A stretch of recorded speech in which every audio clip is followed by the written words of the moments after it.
Une des grandes choses de nos vies humaines, c'est la confiance. La confiance en soi, la confiance en sa famille, en ses proches, en ses amis, la confiance dans les gens qui ont des responsabilités, la confiance en Dieu, confiance, confiance. Jésus aborde cette question avec ses disciples et il leur dit qu'on ne peut pas jouer sur la confiance. Ou bien on en est digne dans les toutes petites choses de la vie, ou bien on n'en sera pas digne dans les grandes. Celui qui est digne de confiance dans la moindre chose est digne de confiance aussi dans une grande. Et Jésus leur parle de la confiance que Dieu nous a faite pour le bien véritable, celui qu'il nous a confié. Qu'est-ce que ce bien véritable?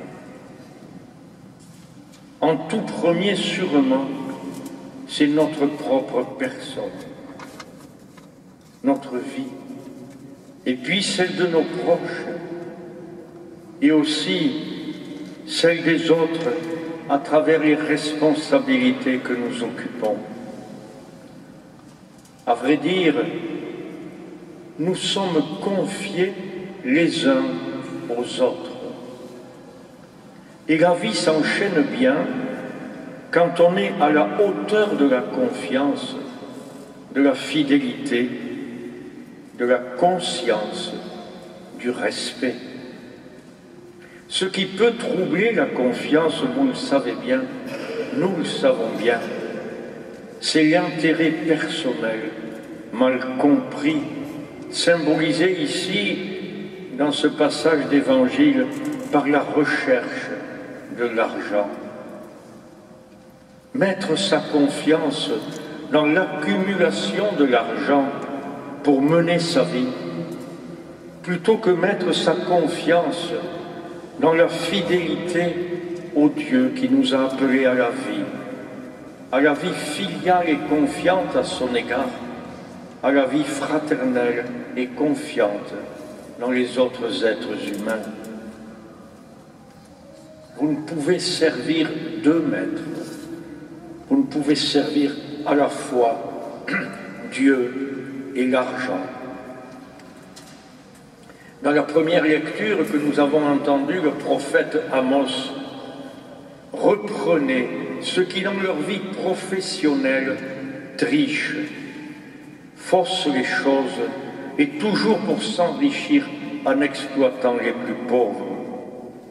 Les exemples donnés dans ce passage sont ceux de la société rurale. Fausser les balances, diminuer les mesures, augmenter les prix. Mais nous savons combien nous-mêmes nous sommes troublés quand nous découvrons que notre confiance a été trahie par ceux qui sont en responsabilité.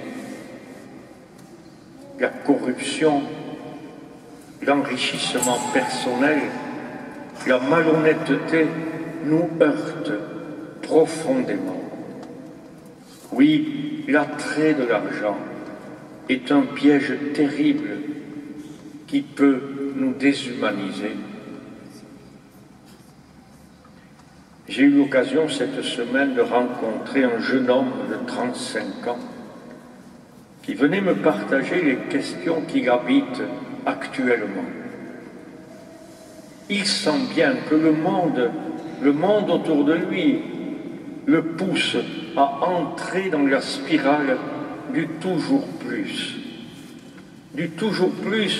pour lui. Et il me disait, je sens que cela me fait passer à côté de l'essentiel.